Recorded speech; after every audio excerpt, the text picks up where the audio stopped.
Olá, igreja! Bom dia! O meu nome é Rebeca e eu faço parte do Ministério de Universitários daqui do Rio de Janeiro. É uma alegria muito grande estar aqui com vocês nessa manhã. Eu gostaria de primeiro agradecer tanto a igreja de Goiânia quanto a igreja daqui do Rio por estarem organizando um culto tão especial. E hoje eu gostaria de ler João 17, do 22 ao 23. Dê-lhes a glória que me deste, para que eles sejam um, assim como nós somos um, eu neles e tu em mim. Que eles sejam levados à plena unidade, para que o mundo saiba que tu me enviastes e os amastes como igualmente me amaste. E que a gente hoje possa estar em plena unidade uns com os outros e também com Cristo. Olá, bom dia, bem-vindos. Meu nome é Thaisa, sou discípula aqui em Goiânia. É uma alegria muito grande ter a oportunidade de estar junto com a Igreja do Rio. Quero ler uma escritura que está lá no livro de Efésios, capítulo 4, versículo 16. Ele faz que todo o corpo se encaixe perfeitamente e cada parte, ao cumprir a sua função específica, ajuda as demais a crescer, para que todo o corpo se desenvolva e seja saudável em amor. É verdade que nós estamos passando por um tempo que nós não podemos estar juntos geograficamente, mas graças a Deus nós temos a oportunidade de estar juntos virtualmente. Quero desejar bem-vindo aqui às pessoas que estão participando do culto pela primeira vez. Você é muito bem-vindo e desejar a todos um excelente domingo. Sejam muito bem-vindos.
Deus criou o mundo e os anjos lá do céu. O eterno é o nosso Deus. Houve raios e relâmpagos saindo de suas mãos. O eterno é o nosso Deus. E Deus não estava brincando ao expulsar Adão e Eva, porque desobedeceram e quebraram a lei. Ele volta muito em breve e espera que saibamos. O eterno é o nosso Deus. O eterno é o nosso Deus e reina acima dos céus com amor, justiça e poder. O eterno é o nosso Deus. O eterno é o nosso Deus e reina acima dos céus com amor, justiça e poder. O eterno é o nosso Deus. Quando a escuridão cobria a imensidão da noite, O eterno E com uma só palavra ele criou a O luz. eterno é o nosso Deus. Através de suas promessas realizou todos os seus planos. Com graça e compaixão ele morreu na cruz. Não se esqueça nem um dia de dizer para as pessoas: O eterno é o nosso Deus. o eterno é o nosso Deus e reina acima dos céus com amor, justiça e poder. O eterno é o nosso Deus. O eterno é o nosso Deus e reina acima dos céus com amor, justiça e poder. O eterno é o nosso Deus. O eterno é o nosso Deus e reina acima dos céus com amor, justiça e poder. O eterno é o nosso Deus. O eterno é o nosso Deus. O eterno é o nosso Deus. Amém.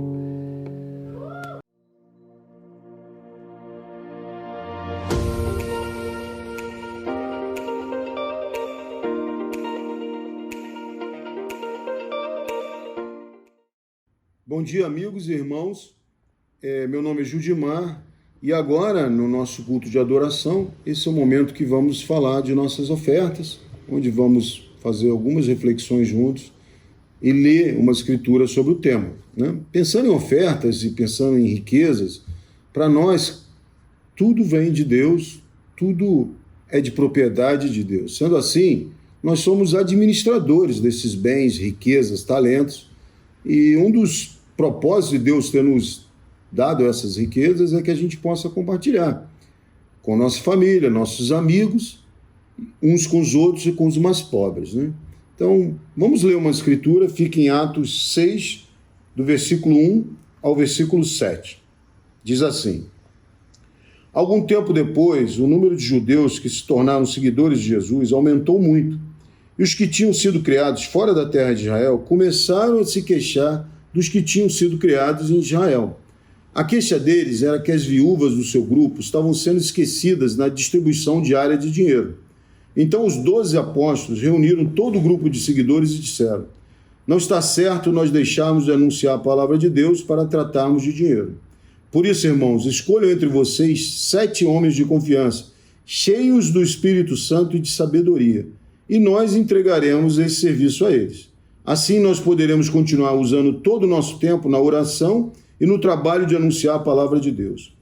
Todos concordaram com a proposta dos apóstolos, então escolheram Estevão, um homem cheio de fé e do Espírito Santo, e também Filipe, Prócoro, Nicanor, Timon, Pármenas e Nicolau de Antioquia, um não-judeu que antes tinha se convertido ao judaísmo. Esses homens foram levados aos apóstolos, que oraram e puseram as mãos sobre a cabeça deles. A palavra de Deus continuava a se espalhar. Em Jerusalém, o número de seguidores de Jesus crescia cada vez mais, e era grande o número de sacerdotes judeus que aceitavam a fé cristã.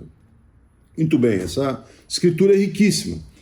E fala de dinheiro, fala de ofertas, fala que esse assunto é tão importante que os apóstolos estavam gastando muito tempo com isso, né? Tempo que eles deveriam estar dedicando à oração, dedicando ao anúncio da palavra. Contudo, no meu ver, essa escritura aqui mostra quão importante é o tratar das riquezas do dinheiro e do compartilhar. Aqui fala que compartilhava essas ofertas eram usadas para as viúvas. Outro ponto super importante, fala que escolheram homens cheios do Espírito Santo. Então, usar bem o dinheiro, sabiamente o dinheiro para compartilhar, é algo que vem do Espírito Santo de Deus. Então, tem tudo a ver com espiritualidade, oferta, riquezas. É uma oportunidade que temos de servir uns aos outros, né? Eu posso testemunhar para vocês, por exemplo, que na Igreja do Rio de Janeiro, a igreja tem ajudado a todos os necessitados durante a pandemia, durante esse 1 ano e 3 meses, tem suprido necessidades financeiras, necessidades de alimentação. O Hope tem podido alcançar pessoas de fora da igreja e eu vejo como podemos usar o dinheiro para compartilhar e distribuir riqueza. Então, uma das finalidades da nossa oferta é essa, por exemplo. Pagar nossas contas e a gente poder usar ele para praticar a generosidade, o compartilhar, a justiça social.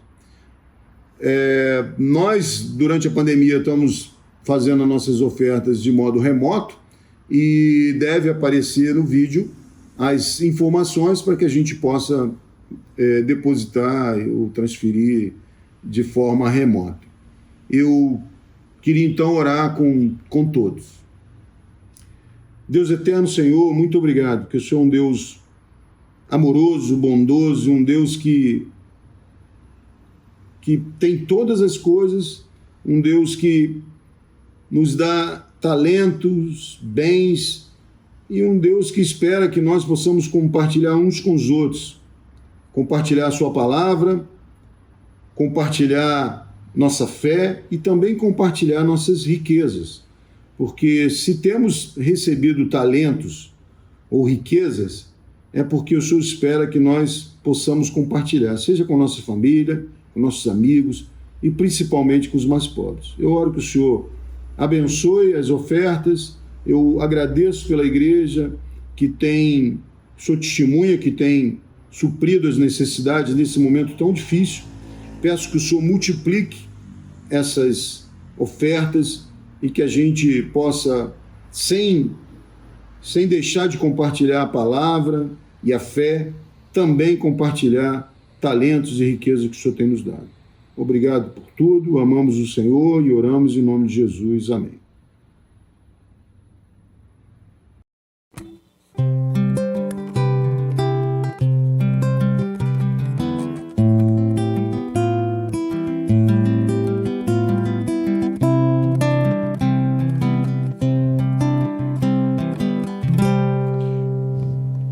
Cristo é fonte de adoração, a Ele eu canto esta canção. O adorarei, o adorarei,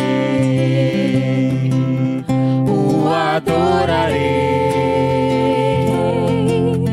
o adorarei.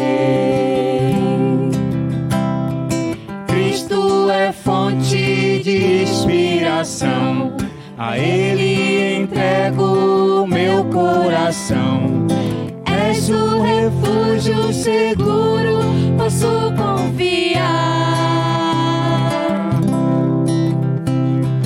És o refúgio seguro, posso confiar. Cristo é digno de todo louvor, príncipe da paz, o bom pastor. A tua palavra ilumina o meu coração. Por isso que Cristo merece adoração.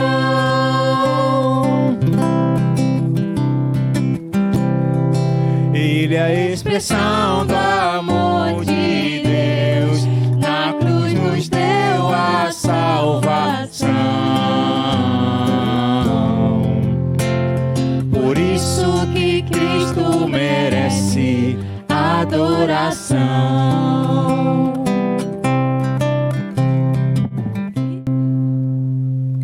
Cristo é fonte de adoração, a Ele eu canto esta canção. O adorarei, o adorarei, o adorarei, o adorarei.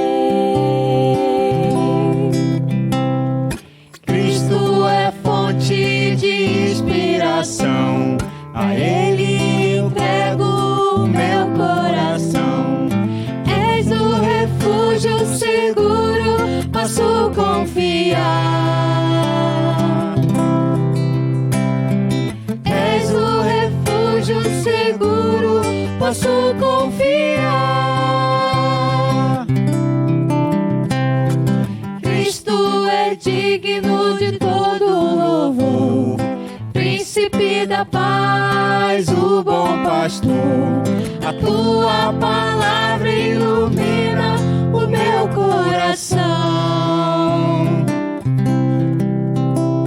Por isso que Cristo merece adoração.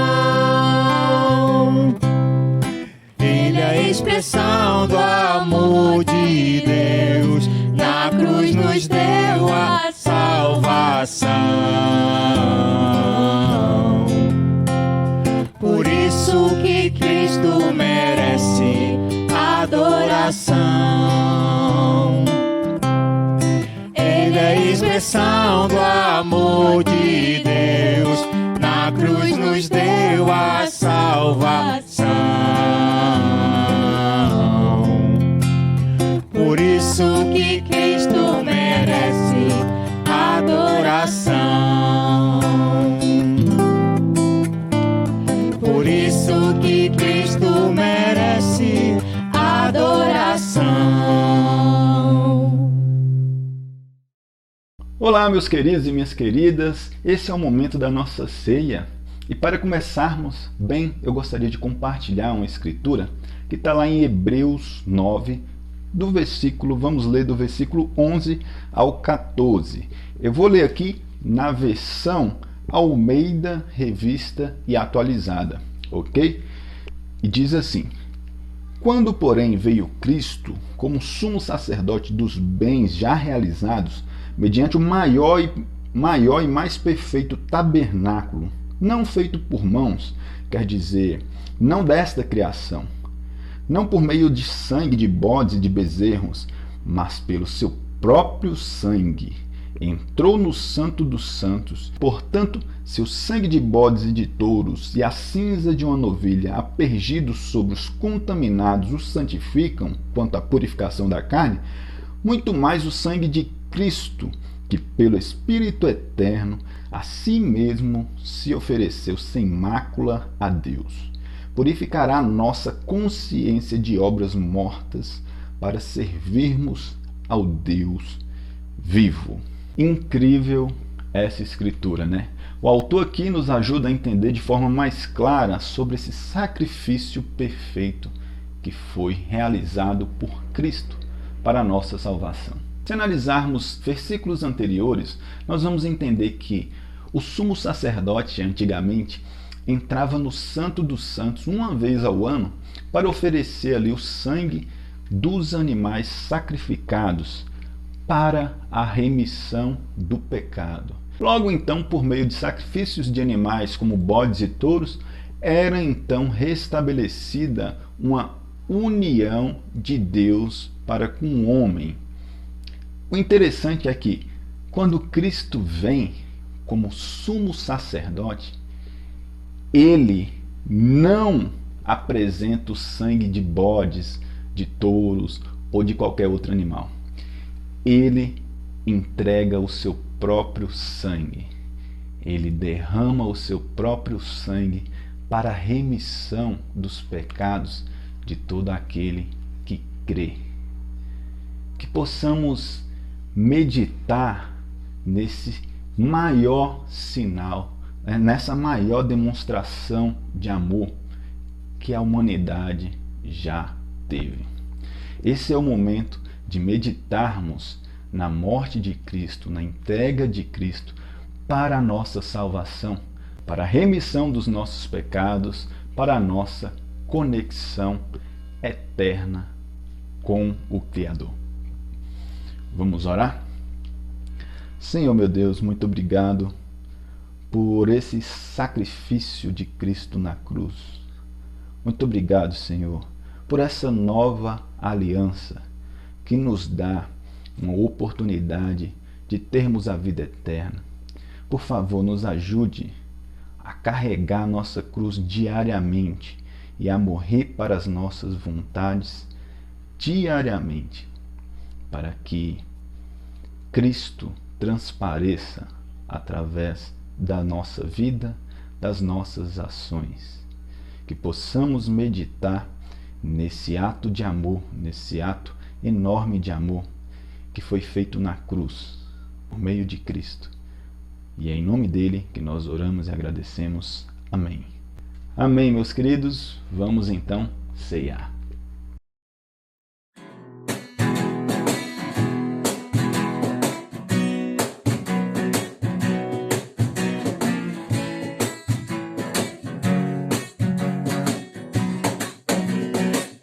Senhor, prepara-me para ser um santuário, puro e santo, verdadeiro, agradecido.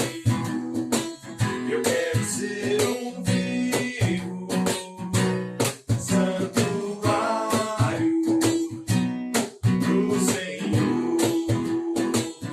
Foi o Senhor, por sua graça, me deu Jesus de coração. O Senhor vê minhas falhas e me transforma com suas mãos. Senhor, prepara-me para ser um santuário, puro e santo, verdadeiro, agradecido. Eu quero ser um vivo santuário pro Senhor. Deus me pelas novas e renove o meu ser. Deus apague os meus pecados e fortifique com seu poder. Senhor, prepara-me para ser um santuário, puro e santo, verdadeiro, agradecido. Eu quero ser um vivo santuário pro Senhor.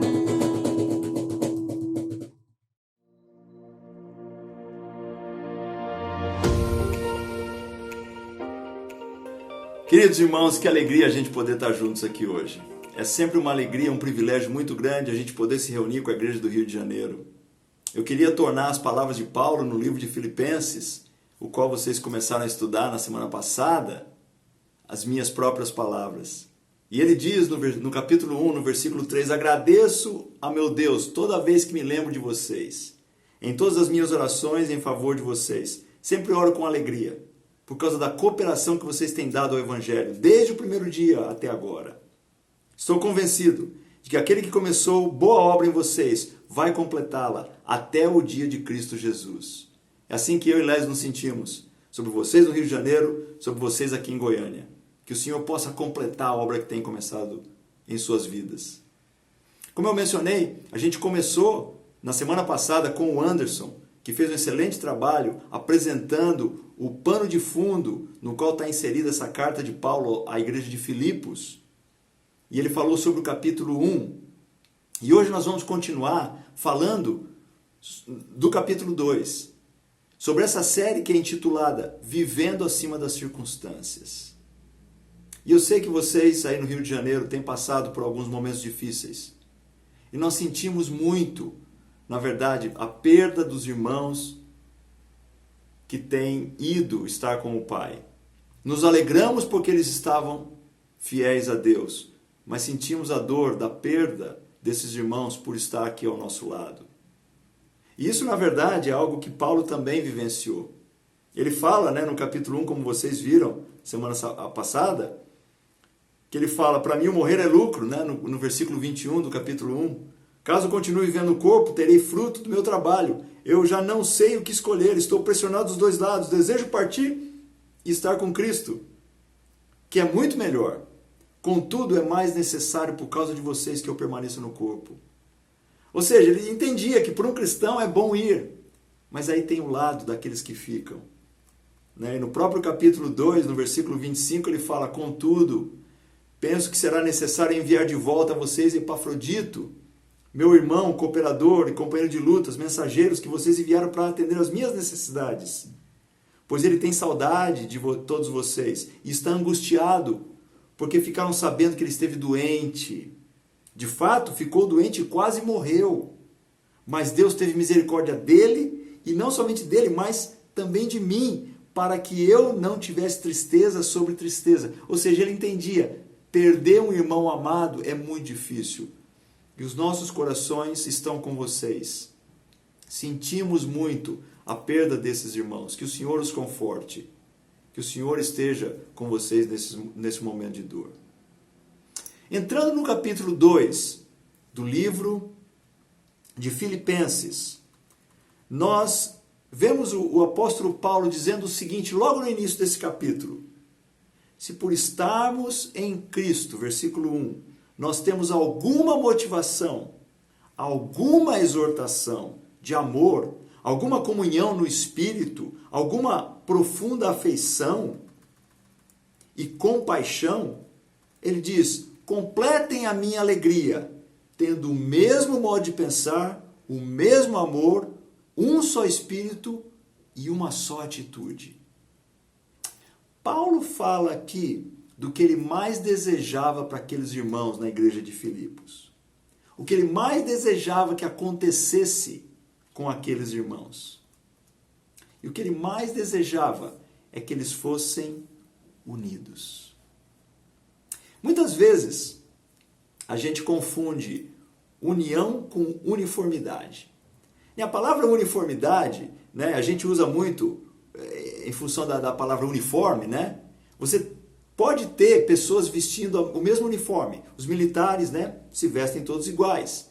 Algumas escolas, você tem os alunos se vestindo de maneira igual também. Até alguns países, você vê pessoas se vestindo de uma maneira uniforme. No entanto, eu e você sabemos que porque eles têm a mesma aparência, não significa que há uma união de mente e de coração.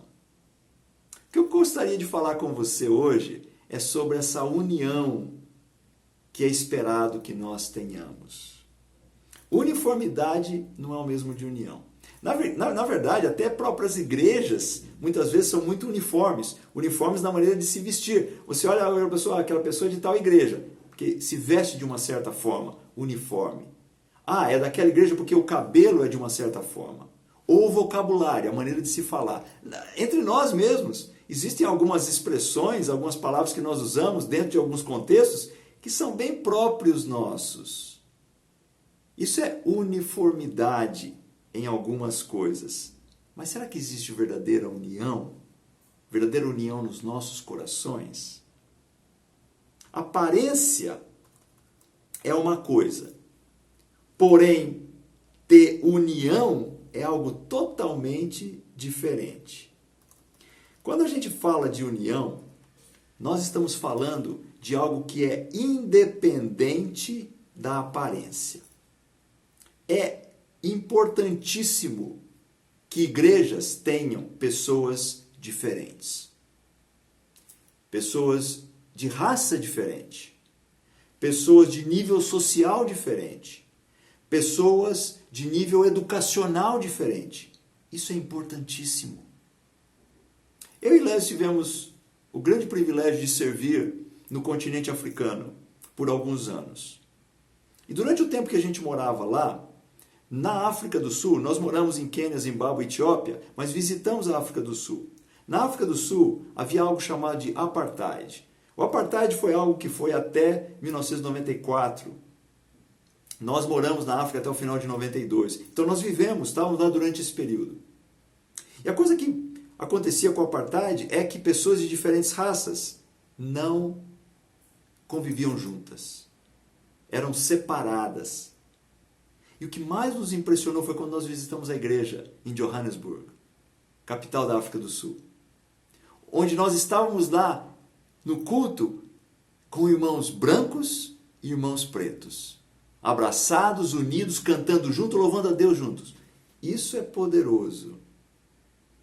Quando os padrões do mundo não são os padrões que regem a igreja.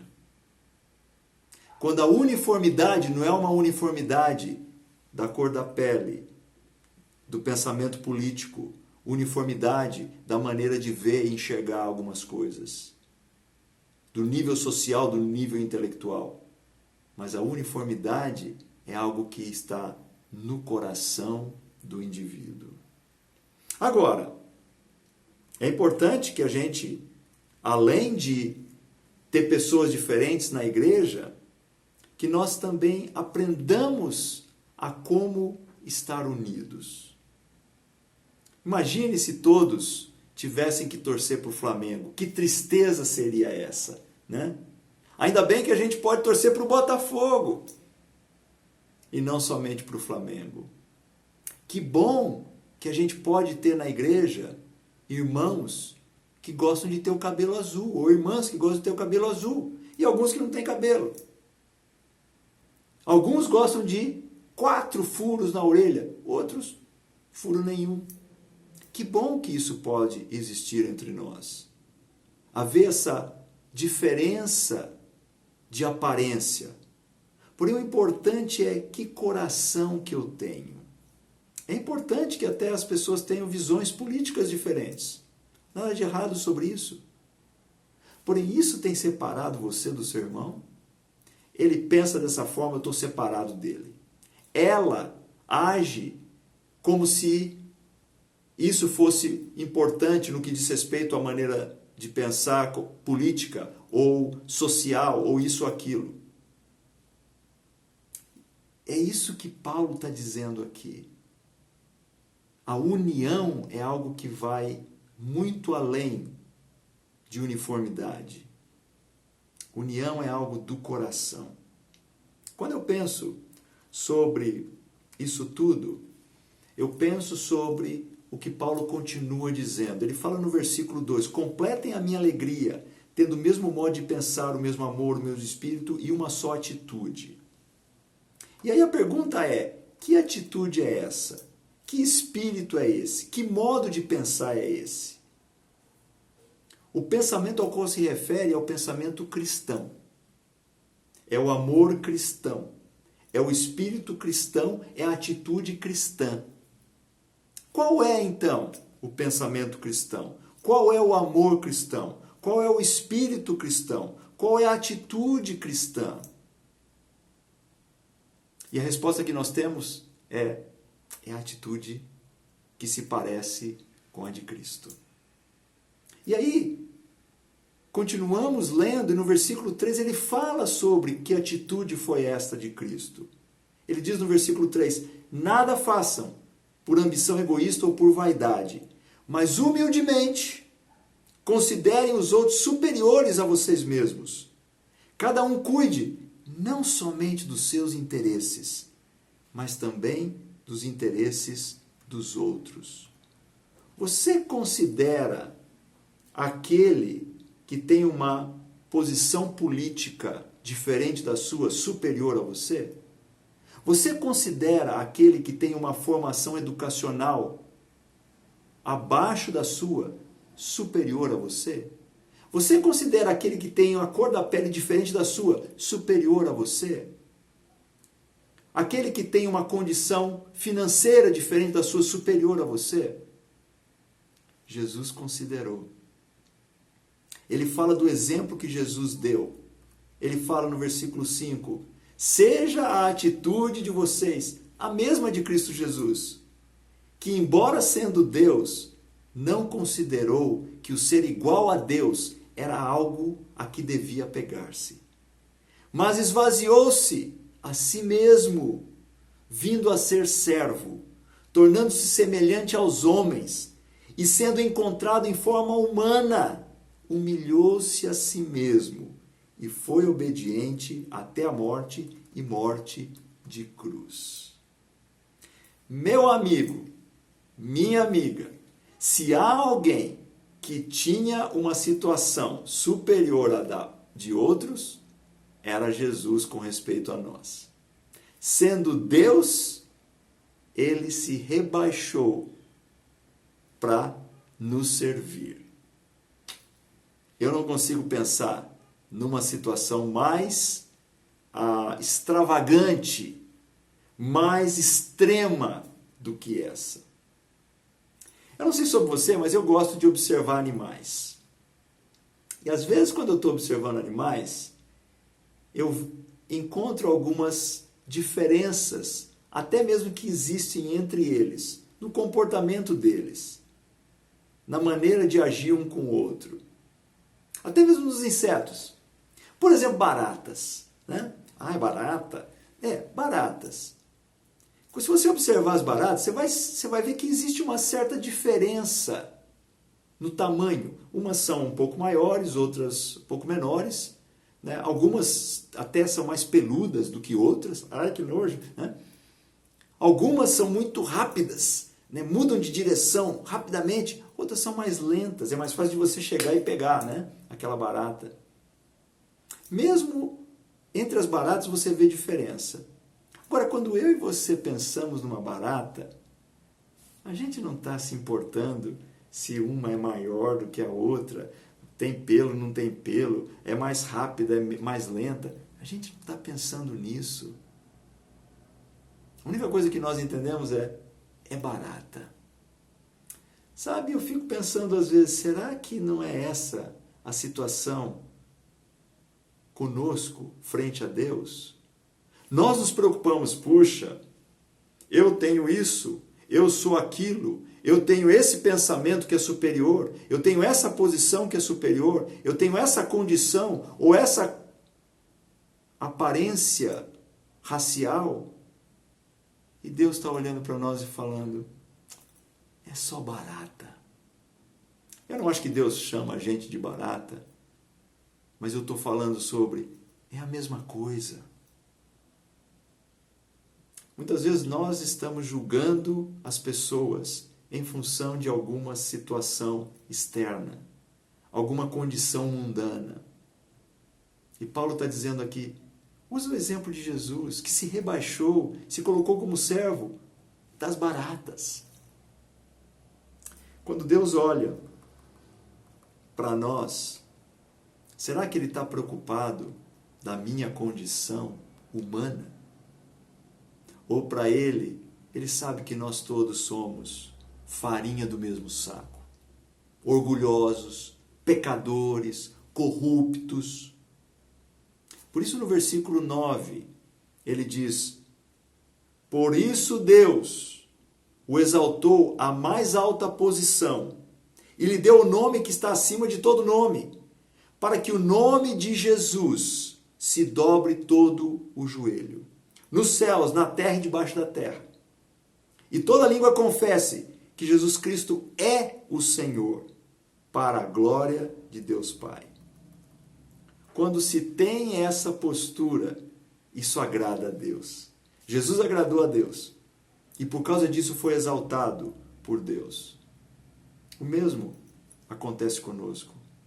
Quando nos colocamos numa posição abaixo, olhando para o outro de maneira superior, tendo uma atitude de servo, mesmo que o outro pense diferente, pareça diferente, não tenha os mesmos costumes ou a mesma condição nossa, nós olhamos para ele como superior a nós mesmos, isso agrada a Deus.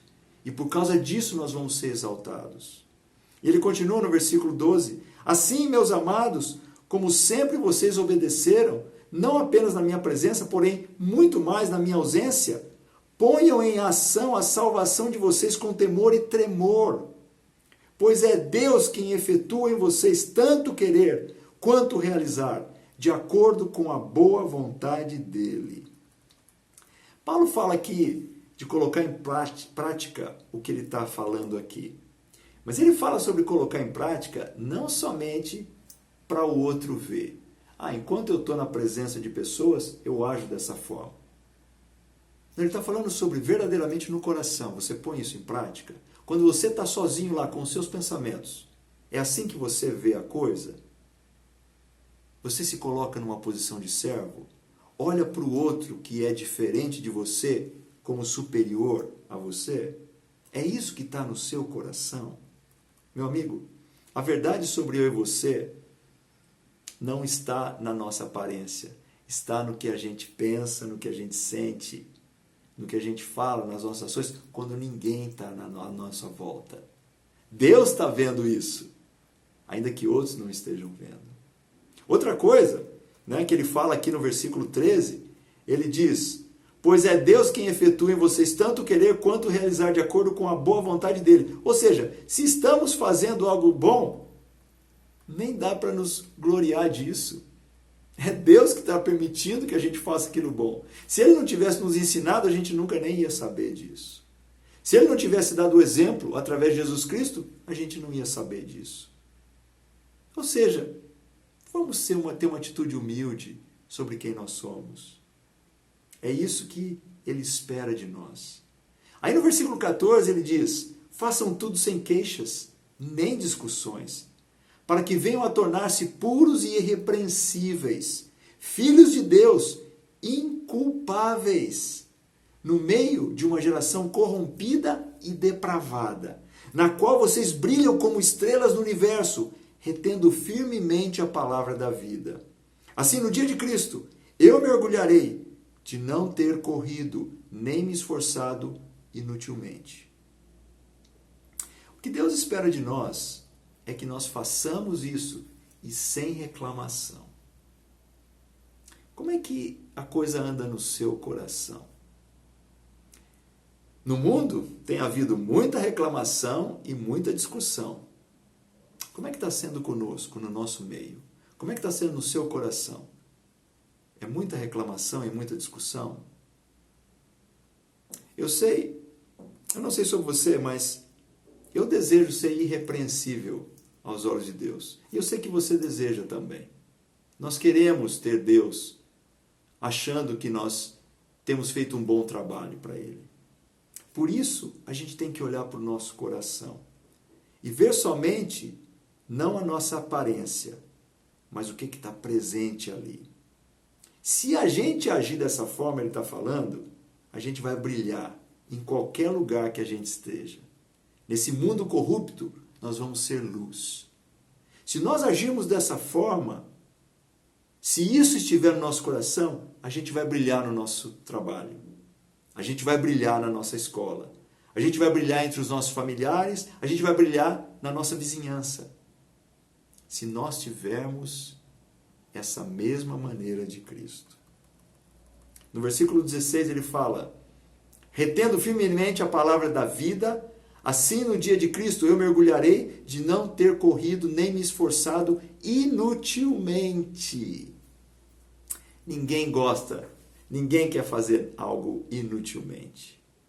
Se o coração não é esse coração de Cristo, basicamente o que ele está falando é: sua religiosidade é inútil, se esse não é o coração. O que você tem guardado no seu coração hoje? A palavra da vida, a Bíblia, que ele está falando aqui, retendo firmemente a palavra da vida, ou as ideias desse mundo? O que rola mais na sua mente hoje? Se forem as ideias do mundo, você está correndo e se esforçando inutilmente. Pode estar na igreja, mas sua religiosidade é em vão. No versículo 17 ele fala: contudo, mesmo que eu esteja sendo derramado como oferta de bebida sobre o serviço que provém da fé que vocês têm, o sacrifício que oferecem a Deus, estou alegre e me regozijo com todos vocês. Estejam vocês também alegres e regozijem-se comigo. Agora, vamos pensar aqui. Quem estava falando aqui era alguém que estava preso. E ele estava falando: estou alegre. Eu não sei qual é a sua circunstância hoje. Que situação você está vivendo? Talvez seja uma situação muito difícil. Talvez situação difícil financeiramente, emocionalmente, a perda de entes queridos, problemas com os filhos, situações de família. Nós vamos passar por situações assim. Mas será que a minha situação, a sua situação é diferente e pior do que a de Paulo? Eu acho que não.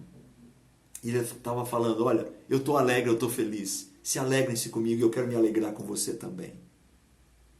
E é isso que Deus espera de nós. Que apesar de que as situações e as circunstâncias não sejam as melhores, que a gente tenha esse coração. Por quê? Porque nós estamos unidos com Cristo. Temos o mesmo pensamento que Ele.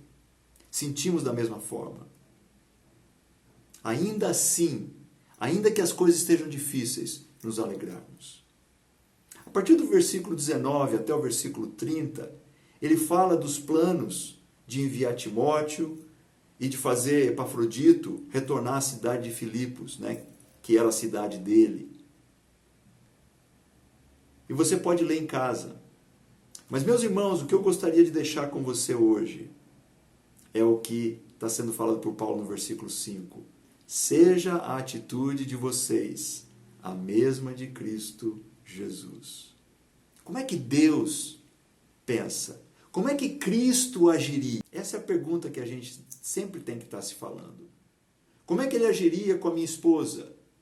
Como é que ele agiria com os meus filhos? Como é que ele agiria com os meus colegas de trabalho? Como é que ele agiria com os meus familiares?